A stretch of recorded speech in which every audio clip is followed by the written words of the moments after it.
Hello students, this is Rahul Kumar and आज हम इस टॉपिक के बारे में बात करेंगे कि जो अपना 2 तारीख को जेई मेंस का ऑफलाइन वाला एग्जाम है उसकी कट ऑफ कैसे क्लियर कर सकते हैं। बहुत इजी है इसको क्लियर करना। कैसे? हम 2 एनालॉजी रखेंगे, एक हम मार्क्स के सिस्टम से देखेंगे, एक हम क्वेश्चंस के मेथड से देखेंगे। कैसे? यहाँ से ध्यान से देखो, अपना पूरा जेईई का जो एग्जाम है उसमें अपने पास 90 क्वेश्चंस होते हैं। 90 क्वेश्चंस कैसे हो जाते हैं? अपने पास 30 क्वेश्चंस फिजिक्स के, 30 questions chemistry and 30 questions maths के हो जाएंगे। तो 30 फिजिक्स, हम इसको ऐसे लिख लेते हैं यहाँ पे, तो अंडरस्टैंड करना इजी हो जाएगा इस सिस्टम को। एंड सिमिलरली अगर हम उसके मार्क्स पे जाते हैं तो मार्क्स के अकॉर्डिंग अपने पास अगर सही है तो अपने पास 4 मार्क्स मिल रहे हैं। अगर कोई क्वेश्चन गलत होता है तो उसकी -1 मार्किंग होती है। फॉर द टाइमिंग हम इस -1 की बात नहीं करेंगे, बिकॉज अपना पर्पस मार्क्स गेन करना है, ना कि लूज करना। एंड अगर मैं 90 क्वेश्चंस को 40 से मल्टीप्लाई करता हूँ, 4 से मल्टीप्लाई करता हूँ, आई विल गेट 360 मार्क्स। तो अपने पास जो जेईई मेंस का एग्जाम है वो 360 मार्क्स का है फॉर द टाइमिंग। एंड उसके लिए हमें 90 क्वेश्चंस दिए हुए हैं, जिसमें से 30 की कॉन्ट्रीब्यूशन है। अभी 2-3 साल से चल क्या रहा है सिस्टम कि जो अपना कट ऑफ जारी है। कट ऑफ कौन सी वाली होती है? जो अपने जेईई मेंस में होती है। एंड अगर मिनिमम मार्क्स इससे होंगे तो जाके बंदा जेईई एडवांस के लिए एलिजिबल होएगा। तो कट ऑफ जो है अप्रोक्सीमेटली आगे पीछे जो हो जा रही है 110 पे जा रही है। जो 110 की कट ऑफ है इसके अकॉर्डिंग हमें कितने क्वेश्चन सॉल्व करने पड़ेंगे? अगर हम इसको 4 से डिवाइड करते हैं तो it comes out to be approximately 27। That means अगर 27 क्वेश्चंस पूरे के पूरे सही है स्टूडेंट के, तो he or she can easily get into any good college with minimum this marks, and he or she will be eligible to clarify, और क्या बोल सकते हैं हम कि जेईई एडवांस देने के लिए वो बंदा एलिजिबल ऑटोमेटिकली हो जाता है। तो यहाँ पे ध्यान से देखो, अगर 27 क्वेश्चन 3 सब्जेक्ट्स के अपने होने चाहिए सही, तो उसमें से कितने कितने क्वेश्चंस पर सब्जेक्ट के अटेम्प्ट होने चाहिए और उसमें से कितने सही होने चाहिए। अगर 27 क्वेश्चंस हर एक सब्जेक्ट के हैं, टोटल सब्जेक्ट्स के हैं, तो 9 फॉर ईच सब्जेक्ट हो जाता है। एंड ध्यान से सोच के रखना कि अगर अपने पास अवेलेबल 30 क्वेश्चंस हैं तो उसमें से 9 क्वेश्चन सॉल्व करना या फिर सही करना कितना डिफिकल्ट काम है। आई डोंट थिंक सो, 1/3 से भी कम है। 1/3 इसका 30 का 10 क्वेश्चन होएगा। स्टिल हमने सिर्फ और सिर्फ 9 क्वेश्चंस करने। एंड सिमिलरली केमिस्ट्री में भी 9 हो जाएगा, एंड अगेन मैथ्स में भी 9 होएगा। एंड इसको मैं हवा में बात नहीं कर रहा इस पॉइंट के बारे में कि 9 क्वेश्चन सॉल्व करना इजी है डिफिकल्ट है, बिकॉज मैं आपको नेक्स्ट वीडियो में क्वेश्चन ऐसे ऐसे सॉल्व करके बताऊंगा जिसमें से आप खुद बोलोगे कि विदाउट सॉल्यूशन 1-2 पर्टिकुलर मेथड्स होते हैं, उससे हम कैसे आंसर निकाल सकते हैं, टू द पॉइंट आंसर। यहां से ध्यान से देखो, अगर हम ऑब्जर्व करें जो जेईई का पैटर्न होता है उसमें फिजिक्स और मैथ्स हमेशा टफ होएगा। ये थोड़ा सा माइंड में रखना पड़ता है, इसलिए लेवल उनका अच्छा होता है। एंड केमिस्ट्री जो होती है इजी होती है। इट मींस अगर इसमें हम 3 या 4 क्वेश्चन एक्स्ट्रा करते हैं, लेट्स से इसमें अगर 4 क्वेश्चन एक्स्ट्रा कर लेते हैं, सही कर लेते हैं, तो अपने पास हो जाएगा 13 क्वेश्चन। एंड वही क्वेश्चन की डिस्ट्रीब्यूशन अपने पास मैथ्स और फिजिक्स में कम हो जाएगी। कैसे? अगर 13 क्वेश्चन यहाँ पे ज्यादा कर लिए तो बंदे ने 4 क्वेश्चन केमिस्ट्री में ज्यादा किए। It means he has capacity to do 2 lesser question in this section and also in this section.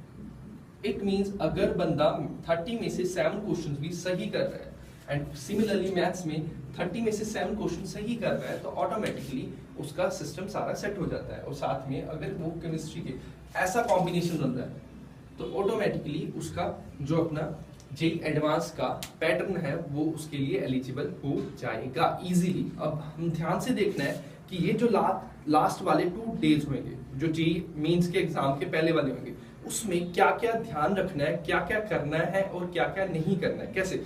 जो आपने 2 साल में रीड किया है, चाहे ट्यूशन पे, चाहे ऑब्जर्वेशन पे, चाहे कहीं मर्जी कुछ भी किया, फ्रेंड्स से स्टडी की है, स्कूल के एग्जाम दिए, जो मर्जी किया है, 2 साल की चीजों को जो फिजिक्स केमिस्ट्री और मैथ्स का पढ़ा हुआ सिस्टम है उसको 2 दिन में कैसे रिवाइज करना है। मोस्ट ऑफ द टीचर ये डिस्कस करते हैं कि भाई रिवाइज कर लो +1 के फॉर्मूले वगैरह और +2 के फॉर्मूले वगैरह, but I strongly recommend not to do this, because अपने ब्रेन के 2 पार्ट्स होते हैं, एक एक्टिव पार्ट होता है, एक पैसिव पार्ट होता है। मोस्ट ऑफ द स्टूडेंट्स को ये चीज पता होती है। जो एक्टिव पार्ट होता है वो डील करता है किससे? जो रेगुलर लाइफ का फंडा चल रहा है। और पैसिव पार्ट क्या होता है? जो अपना मेमोरी का वर्क करता है, हार्ड ड्राइव का। और अपना फंडा क्या है, हमने क्या करना है, हमने अपने पैसिव पार्ट को स्ट्रॉन्ग करना है सो दैट जो 2 साल में बच्चे ने स्टडी किया है, जो आपने स्टडी किया है, वो 2 दिन में रिवाइज अपने आप हो ब्रेन में, प्लस एग्जाम के टाइम पे you should be able to recall all those things. तो पेपर मैं सॉल्व करके दिखाऊंगा, उसमें आपको पता लगेगा विदाउट फॉर्मूलाज, विदाउट सॉल्यूशन कैसे क्वेश्चंस को अटेम्प्ट करना है, वो मैं नेक्स्ट वीडियो में आपको दिखा दूंगा। तो इस अभी 2 दिन में क्या क्या करना है ध्यान से देखो। अभी रिवीजन नहीं करनी डजंट मीन आपने पढ़ाई नहीं करनी, पढ़ाई करनी है, अच्छे ढंग से करनी है। क्या क्या करना है अभी सबसे अच्छा तरीका है, इससे 2 डेज जो आएंगे उसमें से अपने एक दिन का बचेगा, उसमें से एक दिन में कम से कम 2 सेट कर दो, या 1 सेट कर दो तो भी बहुत है, सिमिलर 2 सेट कर दो तो 4 सेट। अब जब प्रैक्टिस के क्वेश्चंस कर लोगे you will be able to figure out कि भाई कौन से 7 या 9 क्वेश्चंस इजी चल रहे हैं। वो वाले टॉपिक्स के चीजों को ध्यान से देखो, ऑब्जर्व करो and you will be able to recall all those things, ठीक है।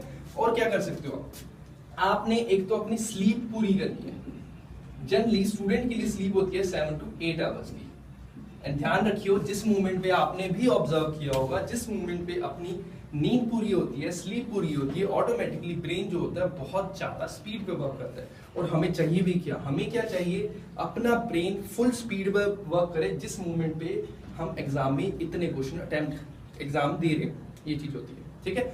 अदरवाइज क्या होता है, most of the students exam के एक नाइट को ढंग से पढ़ते हैं और एग्जाम के टाइम पे सो जाते हैं, तो उसका फायदा क्या होगा, मेरे को ये समझ नहीं आती। जब जो 2 साल में आपने किया है, क्या उसको आप एक रात में रिवाइज कर सकते हो? Not possible, generally not possible. All the toppers उनकी हैबिट क्या होती है, लास्ट वाले 2 दिन वो ऐश करते हैं, सीरियसली ऐश करते हैं। Either they watch movies, either they listen to music, either they go and play something. But the point is 2 साल में आपने क्या पढ़ा है, 2 साल में अगर आपने हार्डवर्क किया है तो उसको सिर्फ और सिर्फ रिकॉल करो, अपने पास्ट अचीवमेंट्स को ध्यान में देखो कि हाँ आपने कुछ अचीव किया, जिससे आपका कॉन्फिडेंस बढ़ेगा and you will be able to कि हाँ मैं कुछ आता है। अदरवाइज क्या होगा, डाउनग्रेड ही आता है। नेक्स्ट वीडियो में मैं आपको दिखाऊंगा सॉल्व कैसे करना है। Thanks a lot. एंड अगर आपको ये वीडियो अच्छी लगी है तो नेक्स्ट वीडियो भी जरूर चेक करिए, और साथ में अपने फ्रेंड्स जो आप चाहते हो कि कुछ अचीव कर लें एग्जाम के डे पे, उनके साथ शेयर कीजिए और हमारा चैनल को सब्सक्राइब कीजिए। Thank you guys, thanks a lot.